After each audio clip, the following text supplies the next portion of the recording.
आज ब्रज के भक्तों की श्रृंखला में आज हम कथा सुनाते हैं श्री मधुसूदन दास बाबा जी, ये सूर्यकुंड वाले। अर्धरात्र में नीरव स्तब्ध वातावरण, राधा कुंड के तीर पर नवीन युवक क्या कर रहा है। उनके निकट रखी एक भारी गिरजा शिला में चारों ओर से लपेटा देखकर वो बांध रहा है मोटी रस्सी का एक टुकड़ा। एक सिरा उसने बांध लिया है और दूसरे सिरों को अपनी गर्दन से बांध रहा है। उसके मुख पर छाई मायूसी, किसी प्राणांतक दुख और विषाद की गहरी लालिमा। आरक्त नेत्रों से हो रहा अश्रु का अजस्त्र प्रवाह भाव और मुद्रा से स्पष्ट दिख रहा है कि वो गिरिराज की शिला के साथ अपने शरीर को त्यागने जा रहा है, जल में डूबकर आत्महत्या करने जा रहा है।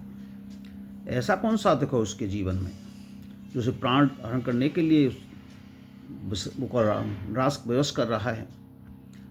क्या वो किसी नीच कुल का बालक है जो समाज से अवहेलित उत्पीड़ित होकर अपने जीवन में दुखी हो गया हो? क्या उसके निष्ठुर हृदयहीन माता पिता ने उसे घर से निकाल दिया है? क्या उसकी नवविवाहिता परम रूपमयी स्त्री उसे अकस्मात छोड़कर चली गई है? क्या लुटेरों ने उसकी धन संपत्ति लूटकर उसे भिखारी बना दिया है? नहीं, यह बंगाल के एक सुनील ब्राह्मण कुलीन में उत्पन्न माता पिता का लाडला पुत्र है, जो विवाह की रात्र में ही माता पिता की पत्नी संसार और उसकी सभी लोभनीय विषय वस्तुओं को तड़वत त्याग कर वृंदावन चलाया है। जिन वस्तुओं के अभिमान में लोग जीवन निरर्थक समझकर आत्महत्या करने की सोचते हैं, उन्हीं को वह निरर्थक जानकर छोड़कर आया है। जिस कारण जीवन को भाव स्वरूप जान वह प्राण विसर्जन करने जा रहा है, उसकी एक कहानी है। बाल्यावस्थान में उसके वृंदावन के एक श्याम वर्ण के बंसी और मोर मुकुटधारी बालक के विषय में सुना था। वह जैसा रूपवान है वैसा ही गुणवान और शक्तिमान है।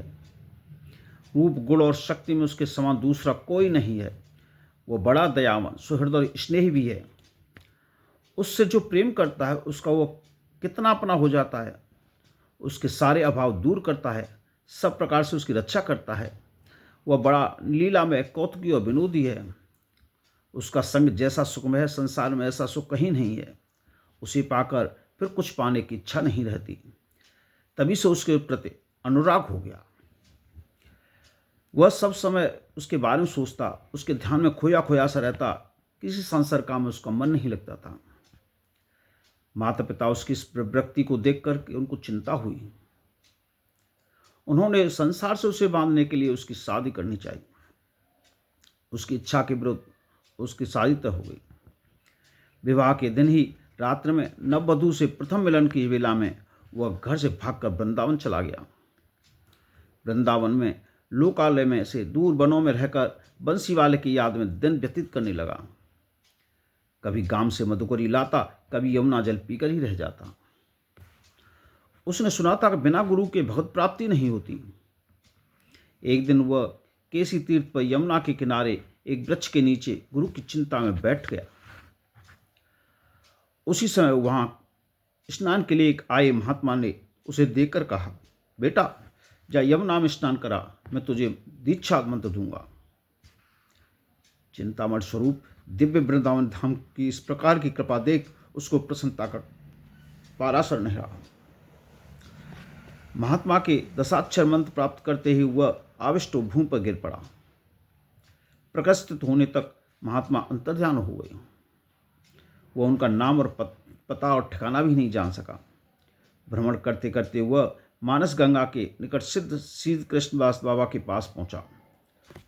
उसके शरणापन वो बोला, मैं मूर्ख, भजन के संबंध में कुछ नहीं जानता, मुझे भजन रीति उपदेश करने की कृपा करें। सिद्ध बाबा ने उसके तेज और भक्ति भाव को प्रभावित हो परिचय पूछा। उसने गृह त्याग से दीक्षा तक सारी घटना को वर्णन किया।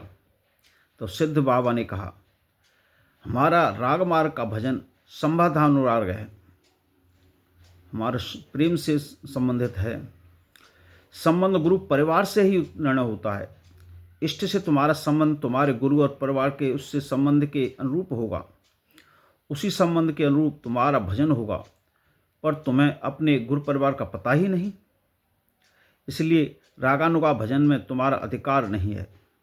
दूसरी दीक्षा तुम्हें दी जा नहीं सकती।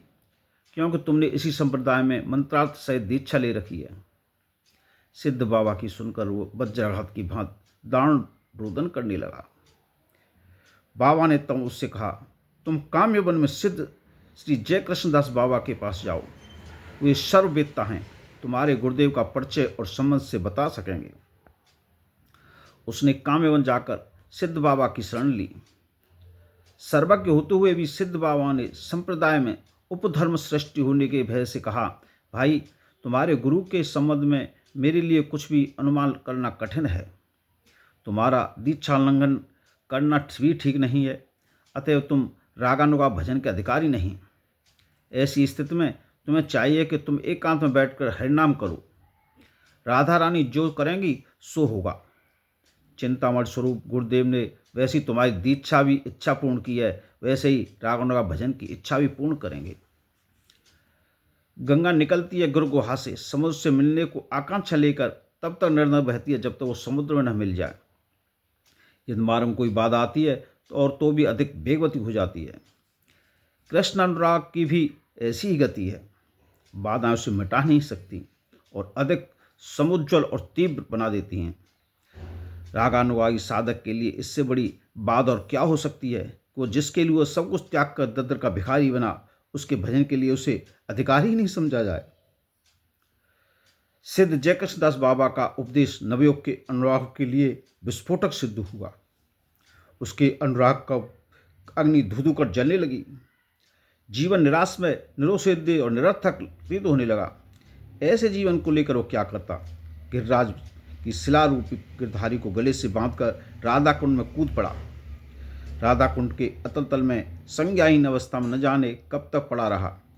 संज्ञा आने पर उसने देखा कि किसी ने उसके गले की रस्सी खोल दी है और हाथ में एक तालपत्र देकर स्वयं कुंड के तट पर लिटा दिया। तालपत्र में कुछ लिखा है। इसे राधाने की कृपा जान वह दिन निकलते ही दौड़ पड़ा सिद्ध बाबा कृष्णदास जी के पास। उन्हें सारा वृत्तांत कह सुनाया और तालपत्र दिखाया। कृष्णदास बाबा ने तालपत्र देख सिद्ध जय कृष्णदास बाबा के पास जाने को कहा। तब वह काम्यवन में सिद्ध जय कृष्णदास बाबा के पास के आया। उन्होंने सारा वृत्तांत सुनकर कहा, तुम्हारे ऊपर राधा रानी की यथेष्ट कृपा है, पर तुम्हें जो मिला है वह भी अव्यक्त है, वो स्पष्ट नहीं है। रागानुगा सेवा के लिए स्पष्ट निर्देश की आवश्यकता है। तुम फिर राधा कुंड जाकर प्रिया जी को पुकारो, वो अवश्य कृपा करेंगी। वह राधा कुंड जाकर आर्त भाव से राधा रानी को पुकारने लगा। भक्त की आर्तनाद कान में पहुंचते ही राधा रानी ने प्रकट होकर उपदेश दिया, शूरकुंड में जाकर भजन करो, वहीं तुम्हारी अभीष्ट रागानुगा सेवा की प्राप्ति होगी। जो तुम मंत्र में लाए उसको किसी को दीक्षित न करना, आजीवन इसे गोपन रखना, गुप्त रखना और इस मंत्र को किसी भी शिष्य को मत देना। तब से वह सूर्यकुंड में रहकर भजन करने लगा। लोगों से मधुसूदन दास बाबा कहकर पुकारने लगे। मधुसूदन दास नाम उनके गुरु ने ही उसे दिया होगा। एक दिन प्रियाजी ने मधुसूदन को स्वप्न उपदेश दिया, तुम जिस घाट पर स्नान करते हो उसके निकट कंठ तक जल में एक शिला है। उस पर मैंने और मेरी 2 सखियों ने स्नान करते समय अपने केयूर और अंगदाद रख दिए थे। उसके स्पर्श से शिला गल गई है और उस पर उन आभूषणों के चिन्ह बन गए हैं। तुम उस शिला को निकाल कर उनका पूजन किया करो। मधुसूदन बाबा दास कुंड के जल में प्रवेश कर उस शिला को निकालने लगे तो वह 2-2.5 मन की शिला फूल के समान प्रतीत हुई। उन्होंने सहज ही उसे उठाकर कुंड के तट पर रख दिया। आज भी लोग वहाँ उनके दर्शन करते हैं, कहते हैं तभी से मधुसूदन बाबा सिद्ध मधुसूदन दास बाबा कहलाने लगे। मधुसूदन दास बाबा शेष रात्र में कुंड के तीर पर बैठकर उच्च स्वर से विश्वम्भर गौरचंद वृषभानंद ने राधे नाम का कीर्तन किया करते। जब प्रातःकाल लोग निकलने लगते तो वो उस आश्रम में अंदर चले जाते, वहाँ जाके वो भजन करते। उनकी सिद्धावस्था की बहुत सी कहानियाँ हैं। बरसाने में फागुनी शुक्ला नवमी के दिन होली खेली गई। उस दिन अपराह्न में सफ़ेद वस्त्र धारण कर बाबा तेजी से सीधे बरसाने की ओर भागते। बम्बे के निकट पहुँचते ही वे संज्ञान होकर गिर पड़े। ग्वाल बाल कौतुकवश उन्हें चारों ओर से घिर कर खड़े हुए। उनके नेत्रों से जल और मुँह से निकली हुई लार से भूमि कंदर्पमक्त हो गई। मुख से फैन झरते श्वास प्रश्वास में बहुत दीर्घ हो जाते, शरीर आपरूप रोमांच में युक्त हो जाता। संध्या पर्यंत वे इसी स्थिति में पड़े रहते। तत्पश्चात हुंकार के साथ उठ पड़ते। उस समय उनके उज्ज्वल वस्त्र लाल रंग में भीगे होते। एक दिन किसी व्यक्ति ने उनसे कहा, आपकी धर्मपत्नी आपको खोजते खोजते वृंदावन आई है।